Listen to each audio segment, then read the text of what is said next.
Hi, this is Klayton from Celldweller, and I'm back for the Chapter 3 commentary of Wish Upon a Blackstar. If you have Chapters 1 and 2, the Deluxe editions, then you probably already know what this is.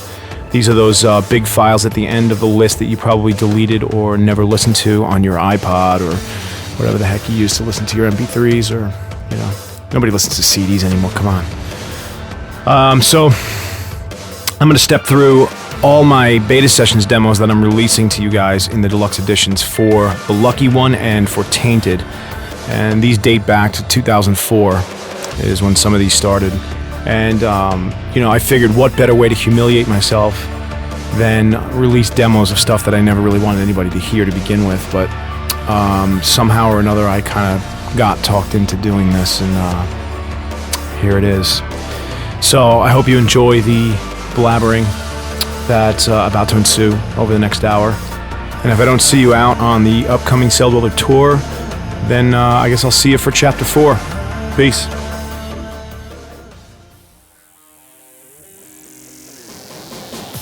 Yeah, this one goes way back.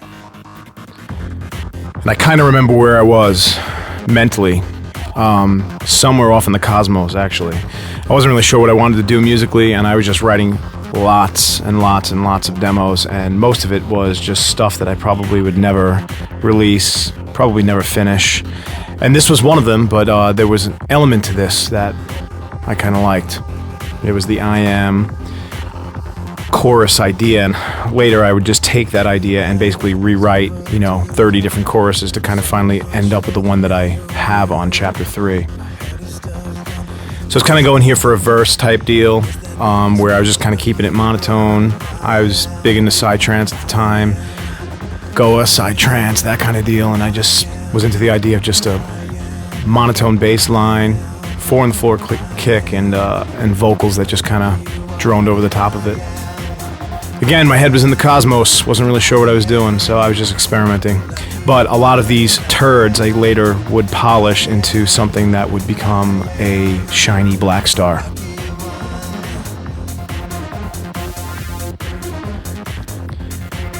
This was also around the time that I had been given a copy of Logic Pro from Apple. They wanted me to use the software, and I did for a while. So I did a lot of this experimenting in Logic. Unfortunately, I left Logic because it did not like me at all, much like the current version of Pro Tools. So I can't seem to find a DAW that will be stable for me. Maybe it's because I throw so many stupid plugins in there that it starts choking. But this stuff was all written in Logic. There were a lot of things about it that I really liked as far as the program was concerned, and I thought that it actually sounded good for basically a native-based DAW. It had a certain sound quality, especially in the low end, that I really liked. But that really doesn't matter, because the song still sounds like crap. And now I'm giving you this crap to listen to. Enjoy it.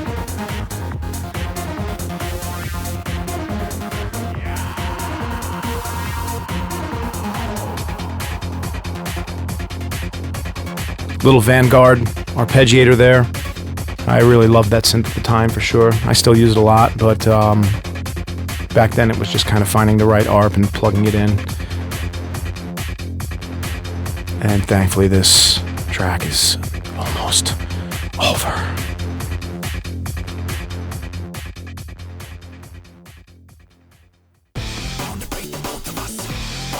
So here's where I kind of took the concept of the chorus and started experimenting on completely different ideas.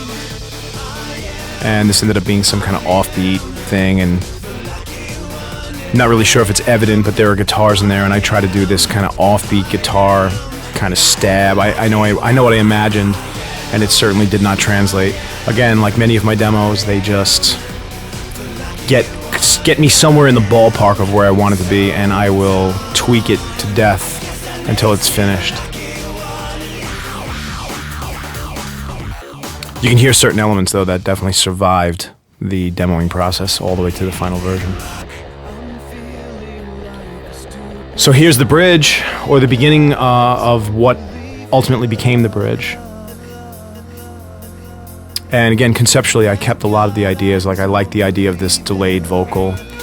And that guitar that you're hearing right there, that kind of like Robert Smith kind of flanged out guitar in the background, was just it probably was just a one-take deal. I probably just plugged in, played a few notes, and that ended up going all the way to the final version. I never recut that. I never tried to change the sound. I just bounced it. Did that in Guitar Rig.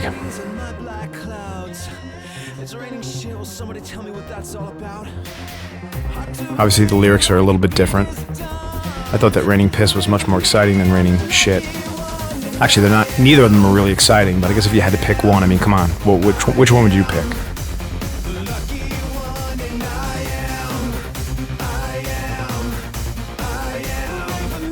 Again, the I Ams and the Hooray for Me's and that whole lyrical concept survived from that original like trance demo.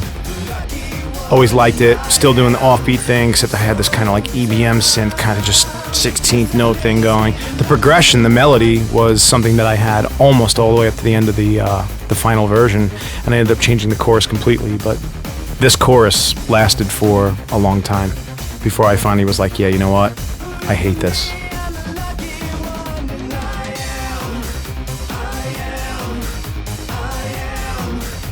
I can hear my whiny little vocoder in the background that you probably can't pick out. I just know it's there because I put it there. But again, I had that concept of a repeating melody or a repeating vocal.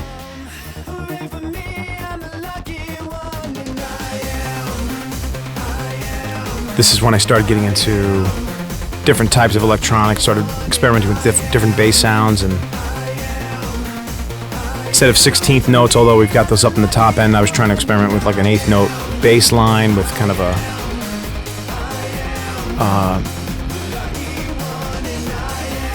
I just got what? Where am I? Was I saying something?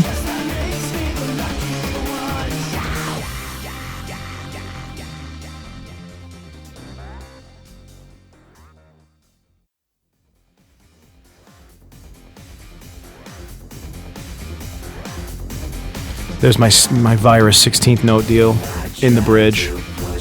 Early version of the vocoder. And interestingly, if you heard that lyric, this song has always had the lyric, now my freaking head is stuck. I just kind of, I don't know what it is. I just felt like all these artists that I had watched over so many years that just relied on shock. And it's like, how many times could I drop the F-bomb in one song? In fact, there's one artist in particular I could name and I won't, who actually says in his own song how many times he drops the F-bomb in that particular track. And I just thought it was the cheesiest thing that I had ever heard in my life. So I guess I've always felt that I've wanted to take a higher road than that and not really have to rely on, you know, gimmicks and whatever to get people to listen to my music. Like, oh my God, he's so shocking. Oh, wow, he's so awesome because he's just so shocking because he said the F word. Oh my God, wow. So, this was, that lyric stayed in here for a long time. And I never really was sold on it. I didn't really know what I wanted to do. So what I ended up ultimately doing is, for the final version, I just took the word freaking. I don't even know where I took syllables from, and I just glitched it out. I just wanted to make an undefinable glitch. And you can have it be whatever you want it to be. And you know why I can do this? Because it's my freaking record.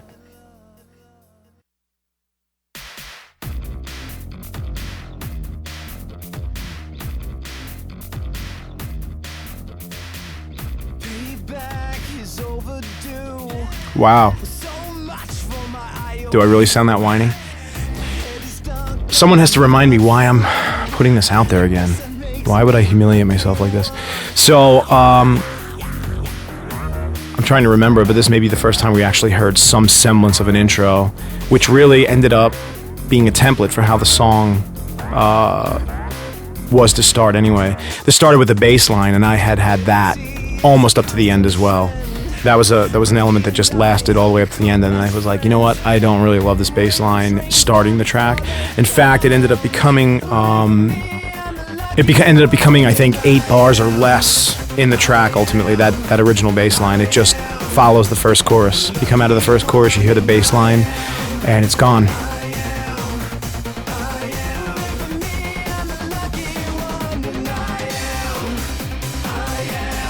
These drums were pretty sweet because of what I had done is taken an old drum kit that I had and I set it up in a room and I stuck one microphone, might have been an SM57, something really cheap, and I stuck it right in front of the kit and I just played. So a lot of these demo drums that go through, the Lucky one, Tainted is the same thing. One microphone in front of my untuned, crappy drum set, and I just let it fly. And then I would just go in and edit some kind of performance together, and that's really what stayed through these demos almost all the way to the end before I had actually cut the final drums.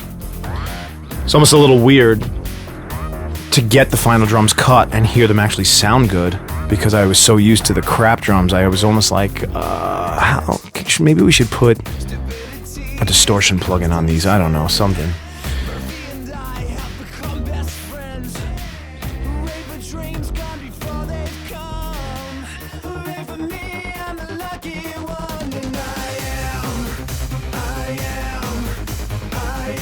I just blabbed over the whole intro, so I'm not really sure what's different about this track. I know there's something, but maybe you guys can figure it out.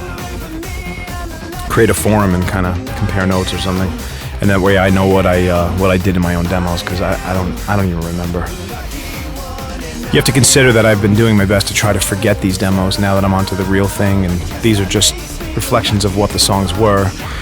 So it makes it really difficult for me to forget these tracks when I'm actually putting them out there and giving them to you, because you're never going to let me forget that I did this.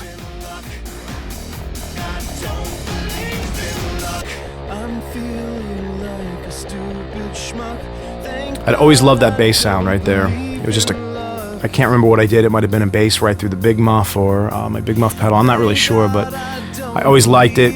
We ended up recutting. Grant pulled up I think it was the Experience pedal, some other cool pedal, and we ended up getting another tone, but for some reason I always liked that crappy bass tone that I had.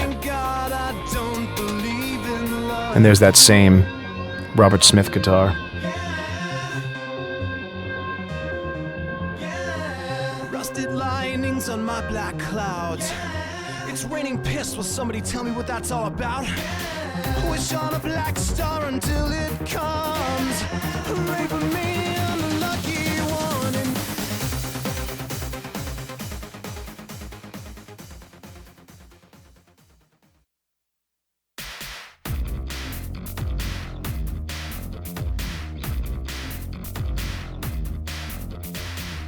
Payback is overdue.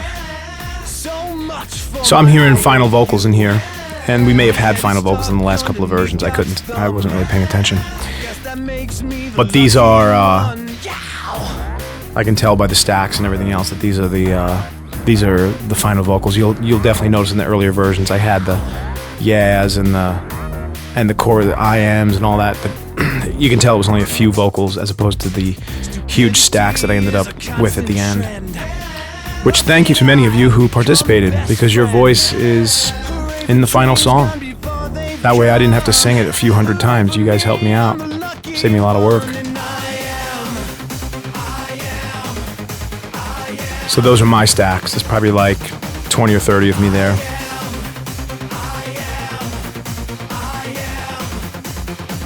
Maybe not. Maybe this is before I put the stacks together. I can't really tell. I just know ultimately I ended up with 20 or 30 of me's and then hundreds of you. Which ultimately ended up creating hundreds of us. Aww. We're so in love, all of us. a sinking ship, holes in my lifeboat. You know what's cool about doing these commentaries is that I kind of do them in one take, so I just blab whatever comes to my mind so that I have more things to regret in life. Because again, I'm pretty confident that I'll say some things that people will put on my Wikipedia page and state it as fact. And I will never be able to forget it. Damn, I'm so dumb.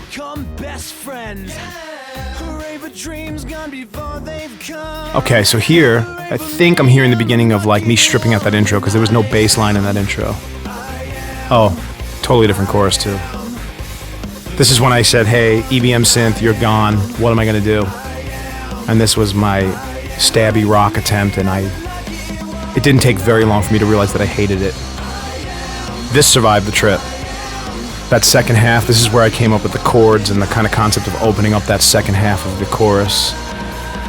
And I knew I wanted it to be kind of a big rock sound. I just couldn't figure out what I wanted to do with the first half of the chorus. So, over the next few demos, I think is where we'll hear me trying to solve that puzzle. Stupidity is a constant trend. Murphy and I have become best friends. Maybe I do hear the bass line in there, I don't know.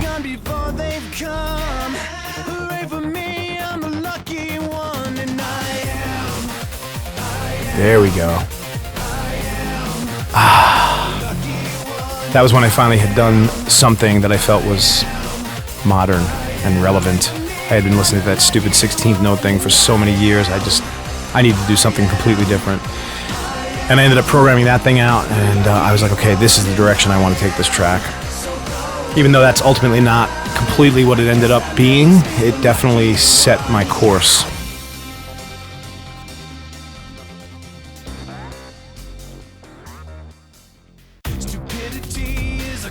And maybe we'll hear another version here, I don't know. I'm really tense, just kind of waiting for it. What's gonna happen? It's like watching a horror movie.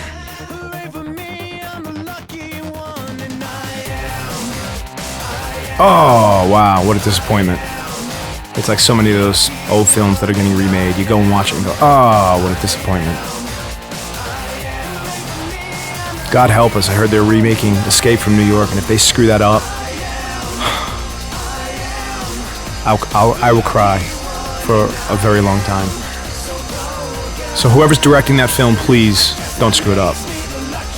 But I will absolutely score it. So just please contact my management.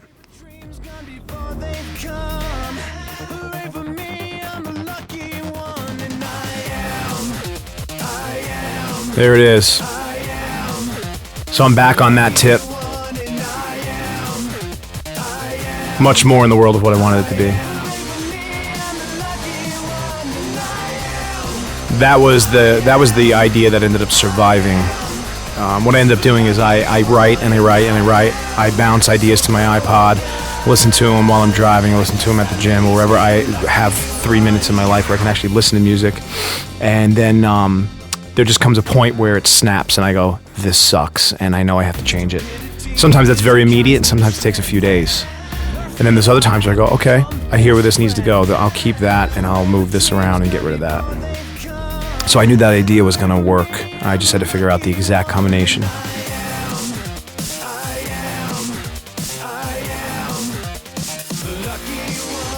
And so I'm going for a little more of a break feel there, and it just kind of ultimately ended up slowing the track down. So, but musically, as far as guitars and synths, it was kind of like in the world of where I wanted it to be.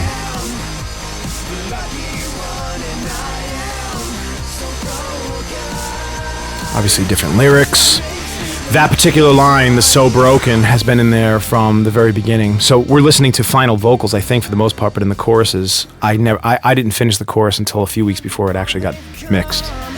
I just couldn't find that lyric, which... Hold on. There you go. So I started cutting up my live drums, the hi-hats, all that kind of stuff. This is very close to where it ended up being, chorus-wise.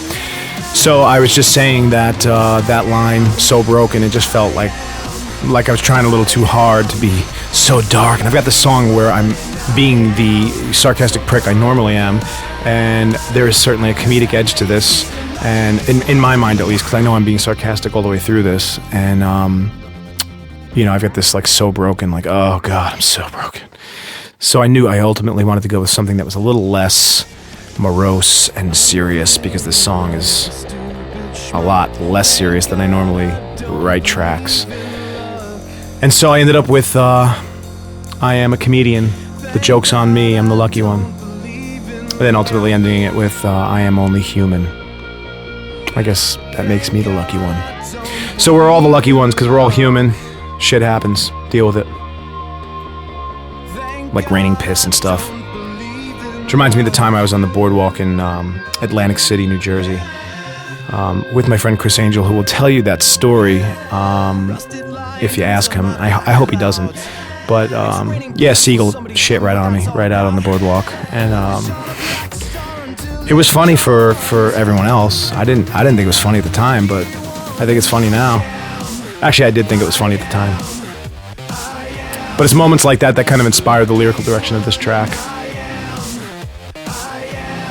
Because there are certainly those moments in life where you definitely think that everything that could go wrong is going wrong. And a lot of that is probably our own outlook. Kind of puts me to shame when I see people that are a little more disadvantaged and have an awesome attitude, and my attitude sucks balls. So that's really what it comes down to, is my own attitude. So this song is just kind of like, it's kind of written to myself. Just a reminder.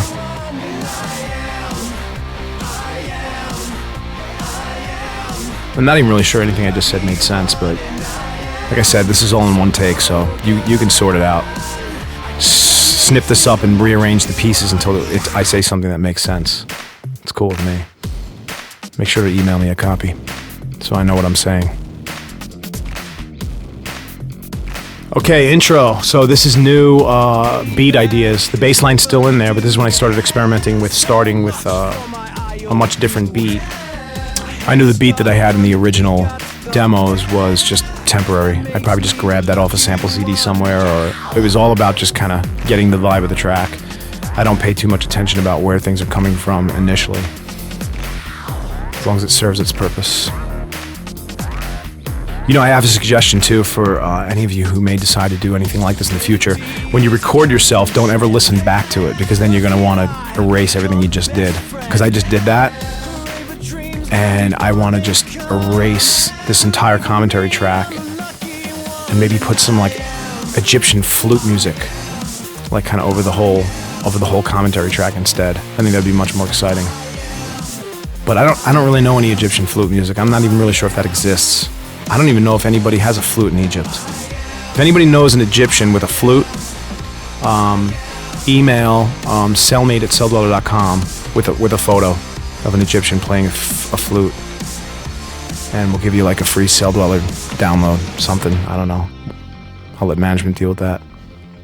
I just think it'd be cool, like if I was right that there actually are Egyptian flute players, and there's really Egyptian flute music. There we go, no bass line. Oh, no, there's the bass line. So I hadn't completely gotten rid of it yet. So the stab idea that ultimately ended up being in the final version, the intro, these guitar synth stabs that I've got going on there, I think that was just part of this process of me working on the beat. Because as it exists now, we've got a completely remodified beat and rhythm, but the bass line is still there like the original demo. So at some point I just said, you know what, I don't want that bass line there anymore. That doesn't work. It's dragging me down. It's bringing me down like a tricycle with two wheels. If you just think about that for a minute, that's pretty funny, because the poor kid who's trying to ride that thing's gonna end up on the floor.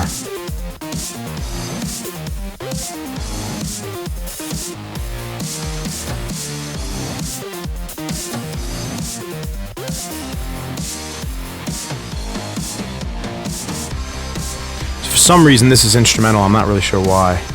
Maybe I couldn't stand hearing my voice anymore, or I may have been working on the drums, starting to assemble fills and that kind of stuff. I'm not sure. Yeah, because the ride that happens right there is not there.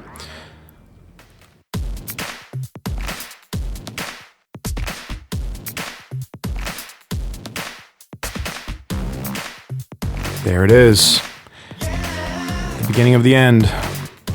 That's where I started the synth stabs, the concept of just getting rid of the bass line and rethinking that intro. That rhythm, too, that those stabs came from was just, it was a pre-existing part that had been in there from the earliest demos. It's just a mini monster synth I had going right here. But it's not there anymore, because I took that kick drum and replaced it. I've got a pitched kick drum. I took a kick drum from Sebastian Camor's sample CD that I bought for $5. It's totally worth getting, and I would do it if I were you. And I took a kick drum out of there and I tuned it so that every single note was tuned to the bass line. So I ended up having to get rid of the Mini Monster thing because it was so big and fat that it just wasn't working. But that was where the concept of these stabs had come from.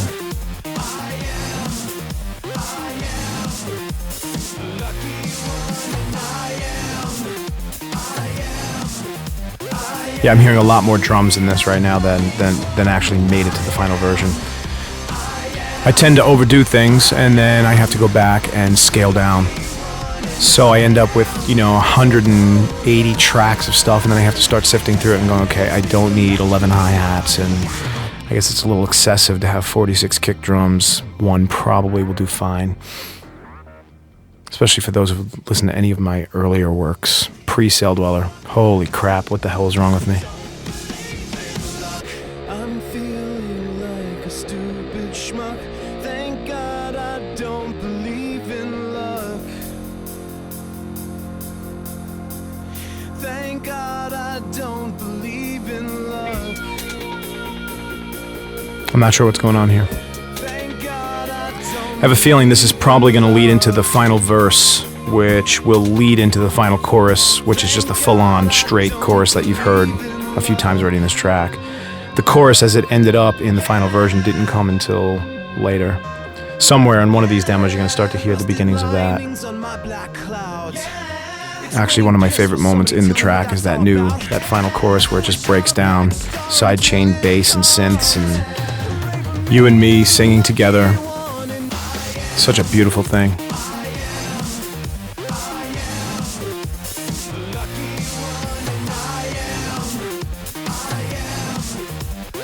It's a good thing I didn't think about it grammatically and kind of go back and have us all like re-sing it and say we are. Because since there's more than one of us, I guess it could be a we are, the lucky ones. But it just kind of ruins the vibe, Screw grammar.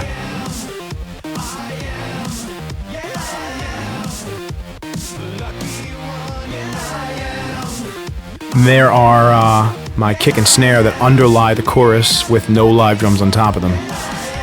So this song really ended up being a combination of live drums and synthetic drums kind of all mashed together. So here you're hearing a section where in previous choruses in this track, you heard me working on the live drum elements, and here is the last chorus, which I had not gotten to yet. So you're only hearing just the program part of the drums.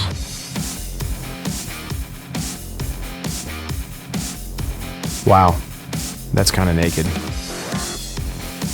I had always known, again, this was like the old chorus. I had the 16th note thing kind of going here, and I just knew I didn't like it. So I had to basically strip this down and figure out what I ultimately wanted to do with this.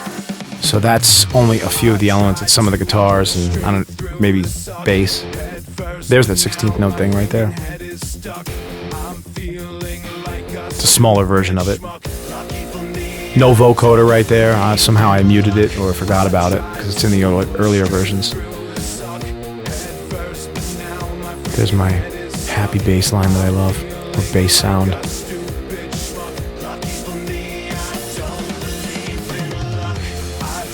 It's not really often that I write stuff that I actually like over any length of time. I just end up growing bored of it and question why I ever created it to begin with, but I kind of like that bass line. I kind of like playing it. And if it was in human form, specifically female human form, I'd probably sleep with it every single night. But alas, it's only a bass line. I can't sleep with it.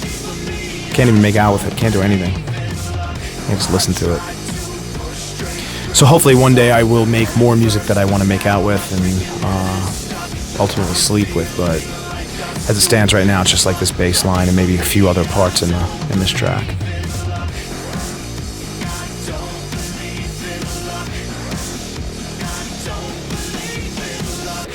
You're hearing vocals completely dry there.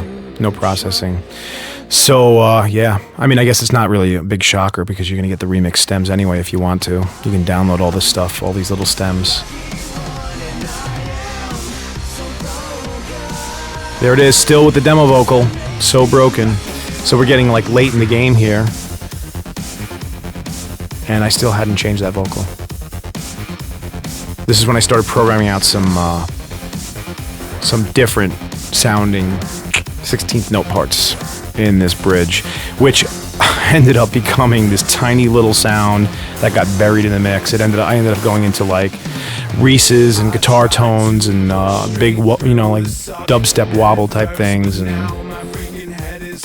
But to get there, I had to start here. I can already tell I'm gonna really wish I had gone back and edited out all the ums and the uhs and the awkward spaces and those moments where I keep saying the same word over and over and over and over and over and over and over and over, and it just freaking would drive me crazy. If I was listening to somebody blab like that, I'd be like, dude, shut up. So feel free to tell me to shut up, because I won't be able to hear you anyway. It doesn't really matter.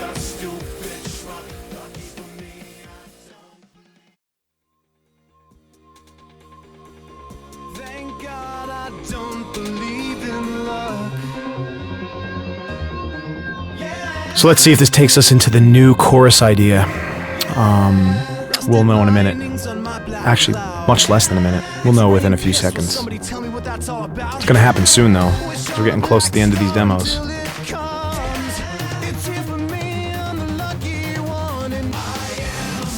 Nope. So I'm looking at 3 more demos coming up, and I hadn't even gotten to that kind of pulsing sidechain bass line yet for the final chorus.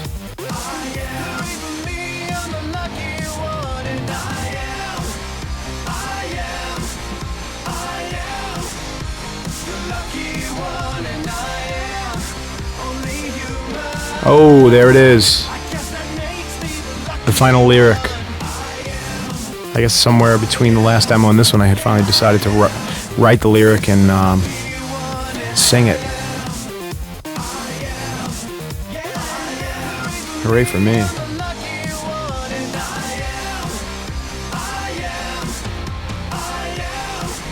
And then there's live drums over that same part you were hearing before, where there was just programmed kick and snare. This track in particular I had cut with no kick drum. I already knew I didn't want any live kick drum in this thing, so I just pounded my foot against the floor, but never actually hit the kick drum pedal. There it is. It sounds really bare right now, but as soon as I had done this, I was like, okay, cool. This adds some life to this track for me. I was so bored with this thing. Doing this kind of gave it an emotional element that I really kind of wanted to get across. Who knows if I succeeded, but it worked for me. I was laughing at something, I don't know what. Oh, that's right, I was probably reading Film Drunk or something. That makes me laugh.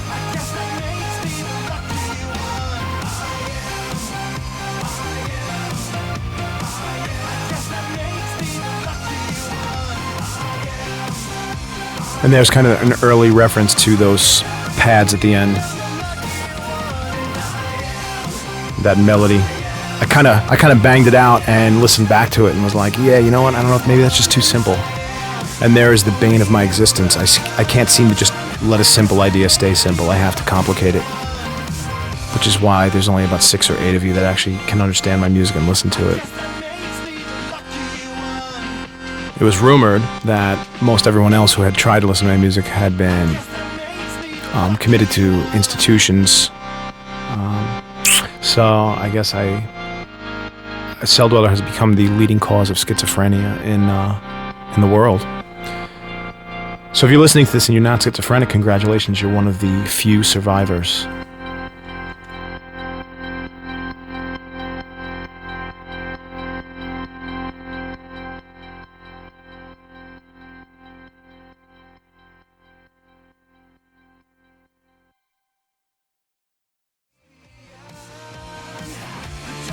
How is it that we're at 36 minutes here and I'm still talking? Like, how did I even find enough stuff to talk about?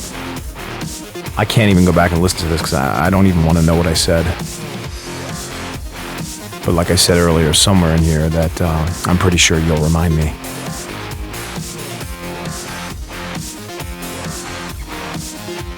So this is me fleshing out that bridge a little bit more. Still no vocoder. I'm not sure why, but it's still not in there. Lucky for me, I don't believe in luck. I tried to push straight through the suck head first, but now my fucking head is stuck. Oh, that was my first attempt at trying to get rid of the freaking. I just kind of muted it. So I got freaking. So who knows what I was really saying? I mean, I guess it's not. There's not too many options. Could only been one of a few different words.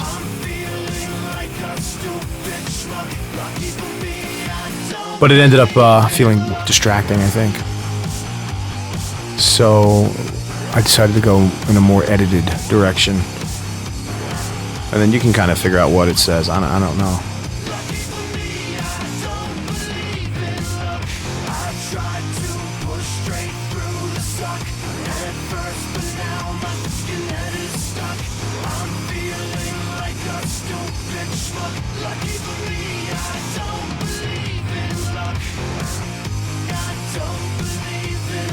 Well, it's been quiet for a while because I don't really know if I have anything else to say. I'm kind of running out of things.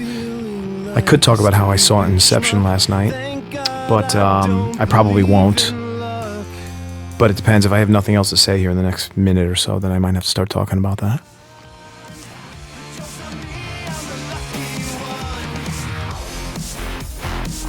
There we go.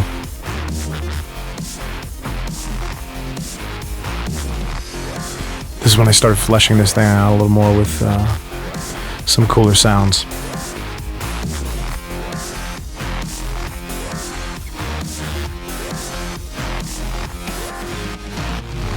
I tried to push straight through the suck head first, but now my fucking head is stuck. Yeah, this pretty much wraps this, thankfully, for me.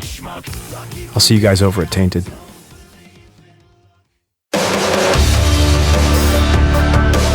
This is Klayton from Celldweller, and I'm back again for Chapter 3 of Wish Upon a Blackstar. This is the commentary edition. I've already gone through the lucky one for you, and if you're not listening to these in sequence, then you think this is the first one. And it works either way. I think you can listen to these out of order and still feel good about your life. So I'm going to blab over the Tainted demos, the beta sessions Tainted demos, and kind of fill you in on what I was thinking and what I was doing and why I was doing it and why I probably shouldn't have done it and how maybe doing what I did brought me to what I ultimately ended up finishing. And I don't even know what I just said. That was completely confusing to me, and I just kept following some rabbit trail down a path in my brain and ended up over there. You know, I've always had this quote that I feel like I came up with it, but maybe I didn't. But it's just simply the quickest way to sound dumb is to open your mouth. So apparently it really hasn't taught me any valuable lessons because I still talk a lot. If I was smart, I would just shut up. So in the words of Bill Paxton, stop your grinning and drop your linen. It's the Tainted beta sessions. So this dates back over 5 years ago. Obviously the lyrics are a little bit different. But that is actually the patch and the virus. At that time, Virus B, now the Virus TI, that I ended up just taking all the way to completion. I think it sounds a little bit better now, but that is the actual same patch. Those little squeaky guitar things right here made it to the final mix. I never replaced those. And that happens a lot more than I think that it's going to happen. I end up getting used to a sound and I end up just keeping it. So there's another classic example of that happening.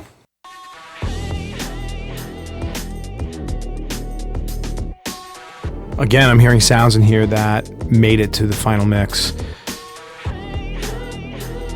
Thankfully, those who's were not one of them. And conceptually, it was just the way I'd heard the song start, and that ended up also making it to the end. It's coming right in instead of some big, long, drawn-out intro.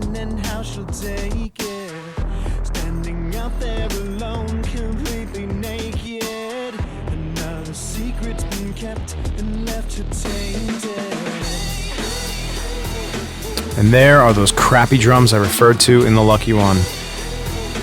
If you want to know what I'm talking about, you can listen to the Lucky One, or I can just re-explain the whole thing from scratch here, which may end up not being a really bad idea because I have to fill some space anyway.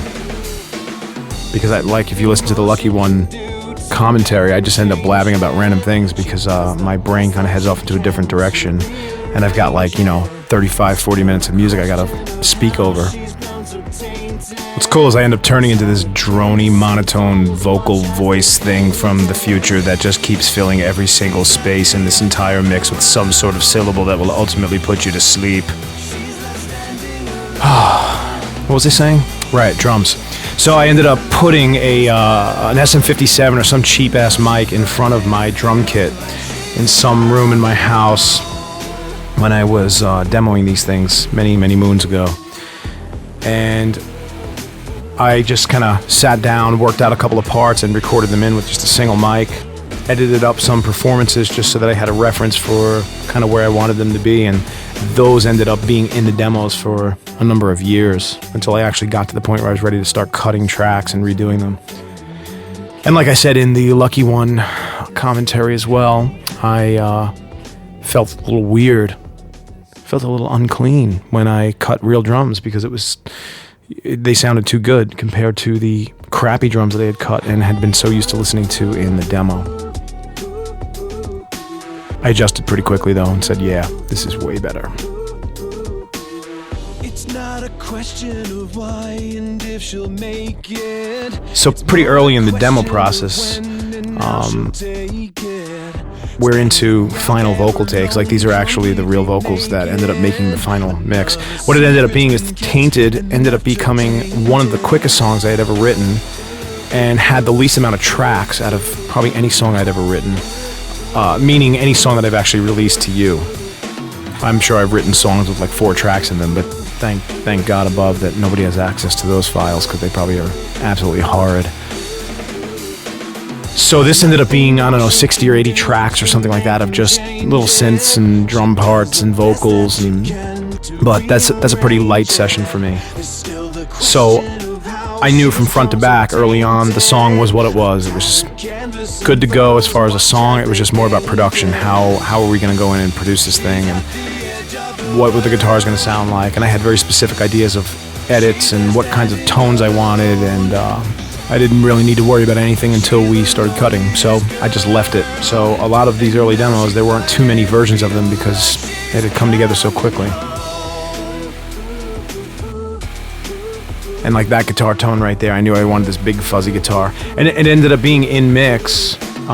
Grant Morman and I, who was co-producing the record with me, started experimenting with tweaking that a little bit, and I ended up automating a bunch of EQs, and it turned into this Prodigy type wah guitar type distorted thing, and to me it was much more interesting than just these straight up stabs. Of course I could decide in moments that I should have just kept it the way it was, but that's just the way it goes. I guess at this point it's too late and I'll have to live with it.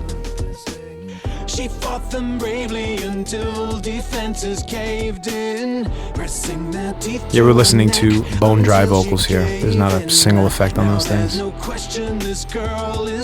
And like I mentioned in the Lucky One, you're going to get the stems anyway if you want them at fixedremix.com when I put these songs up for remix. So you'll get all the raw vocals and the guitars and, synth sounds and all the rest of it if you want them.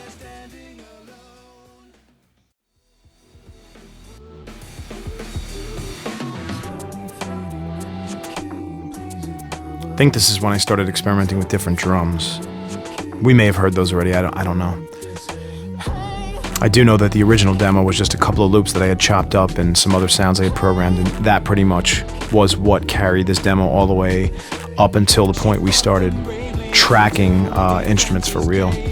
So part of what makes this more exciting to me when I'm working in these kinds of settings is taking something that has been in demo form for a long time and reprogramming sounds, and that's what makes it exciting to me, because at that point I'm so bored with the track already, I just as soon never release it because it sucks in my mind.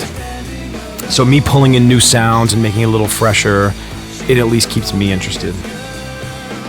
But as I mentioned earlier in this commentary, there are certainly times where I do something in a demo stage and it stays all the way to the end, right into the final mix.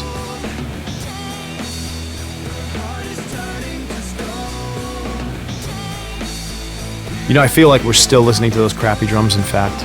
Right here, I think you're listening to my single mic, because you hear how thin they sound compared to the final version. And very bright and obnoxious.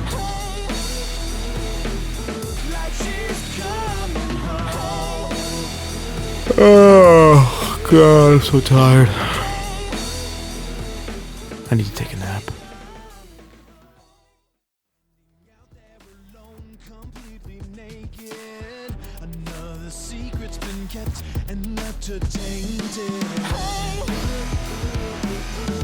There we go. New live drums. They sound very unprocessed and very raw, but this was the beginnings, I think, of me starting to paste those in. I had known that I wanted this to kind of be a loop. So the drum performance was, I just wrote a pattern, and I wanted it to be a looping pattern, although I played it many different ways and different performances of the same pattern. I just knew I wanted the pattern to kind of remain the same.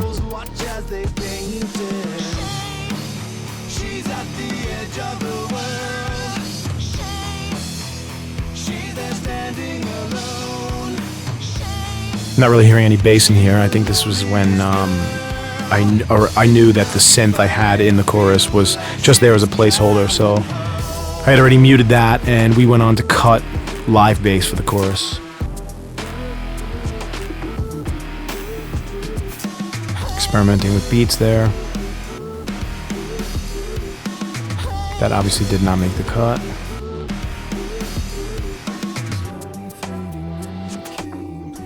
That's much closer to what made the cut right there, beat-wise.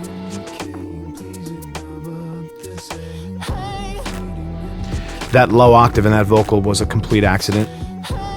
I ended up using one of the DeFi plugins from Digit Design.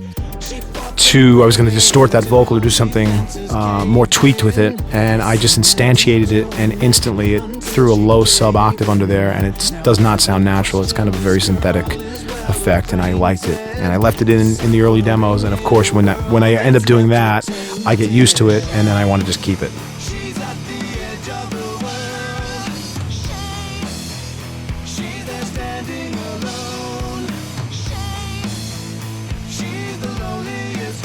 I think, I could be wrong, but I think, a little Celldweller trivia, I think this is the first song that I actually cut vocals for this record.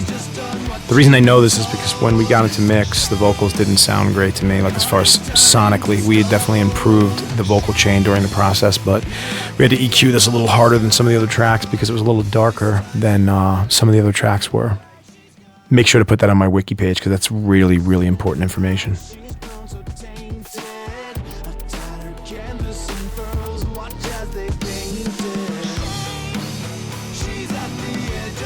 Okay, so I started bringing in some synths into this chorus. Up until this point, the chorus was just guitars, bass, and drums.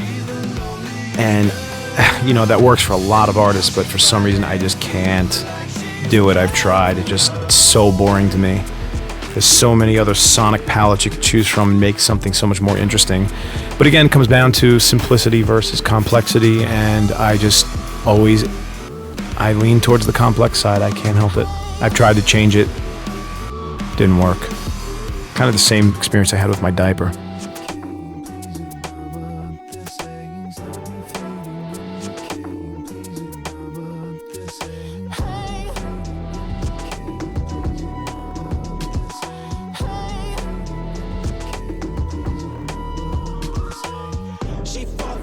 I feel like that squeaky sound was kind of in the final version, but now that I'm hearing it, I don't even remember it being there. It's probably buried under a ton of other crap. There we go, leaning towards the complex side. Could have just left it simple, but nah.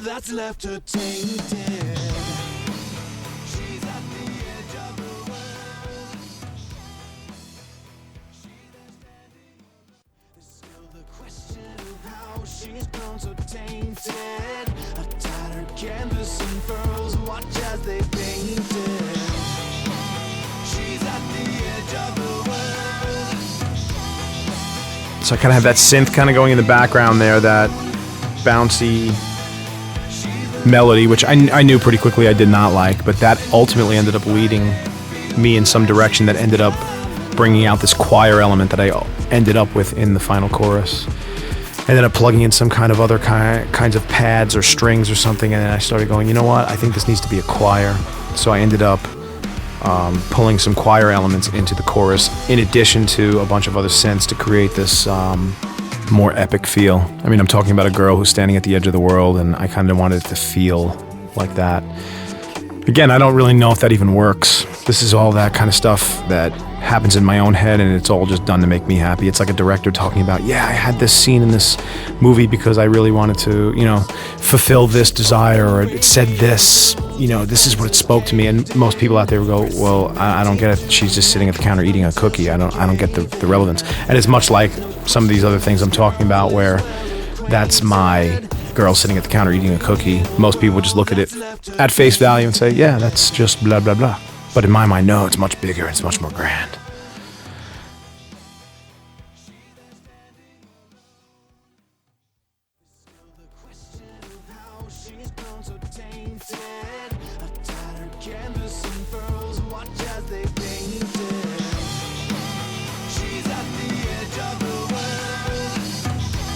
So I've got some kind of 16th note pad thing going in there. Again, this was all leading up to the choir. I started with the progression, which is where I think the progression that I'm using is what ultimately ended up leading me in the direction of the notes for the choir. But I knew really, again, very quickly that kind of sucked balls. I didn't like the 16th note thing. In my mind, that was more of a throwback to like Skinny Puppy or something like that, which, man, I love those pulsing strings they always used to do, but it didn't work for this track, and so I scrapped it.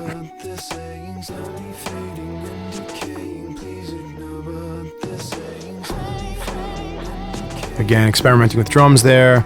In this third verse happening right here. Yeah, right there. I changed those drums up from the first two verses. The first two verses were more of like this kind of more dubstep, hip-hop, like influenced vibe. And this, I went way more specifically industrial. I just wanted it to be more sonic and a little dirtier and more raw. Again, I don't know at the end of the day if that even translates. This could all be that stuff that's in my own mind. But as long as I think it sounds that way, I can sleep at night.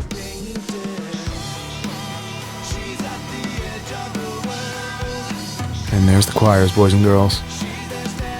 These were my first attempts at putting them in there, and as soon as I plugged them in, I knew that this was the direction I needed to head. So it was more about finding the right combination of notes and not being overly busy with it.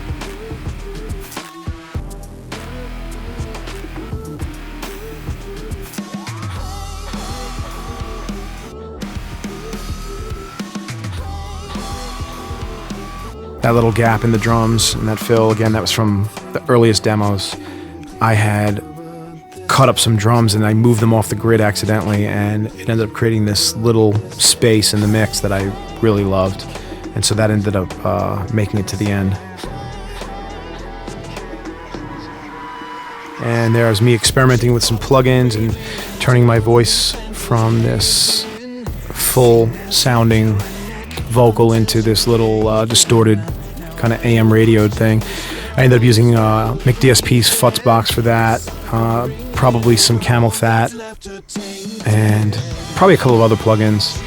But it's just a combination of a number of things and crossfading between the original and the affected. I end up being that guy that, the reason I love Pro Tools is because I'm that guy that likes to just process right on the track. I hated Logic for that you couldn't just grab 20 audio regions all in the same part of the grid and just affect them with an Audio Suite plugin right there. You had to bounce everything out and bring it back in, and I don't work that way.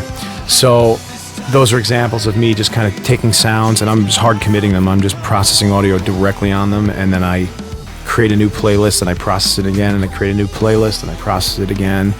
And there are definitely times I have to backpedal and go to prior playlists, and maybe I tweak something a little too hard, or it just wasn't the desired effect.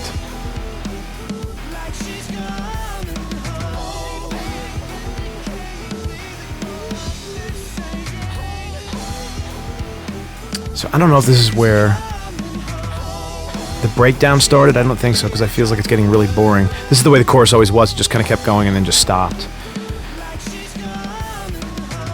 Yeah, like it's doing right now. It's very boring. So I knew I wanted to create some ending. There never really was an ending here. So I just created an ending that breaks down, brought this pad in, different vocal iterations, and felt much more complete to me. But that's not that version, obviously.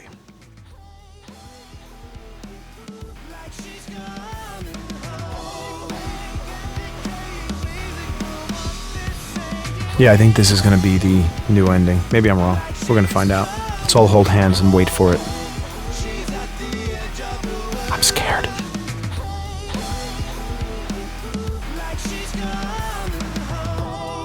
Yep. That is the beginnings of that whole breakdown sequence at the end.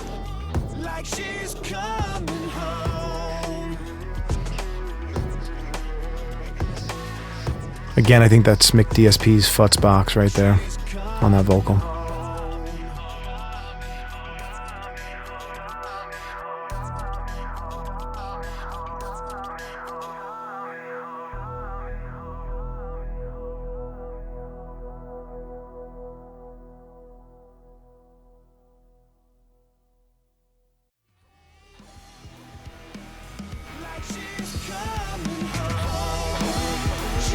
So I have a feeling this is just a further tweaking of that ending part.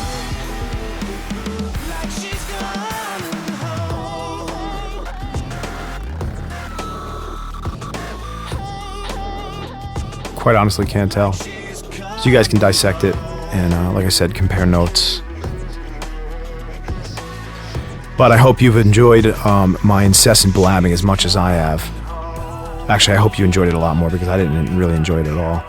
I hear myself talking off. So this is just, maybe it's more novelty for you, because then you get to hear me talk, but I'm tired of hearing myself talk, so I'm out of here.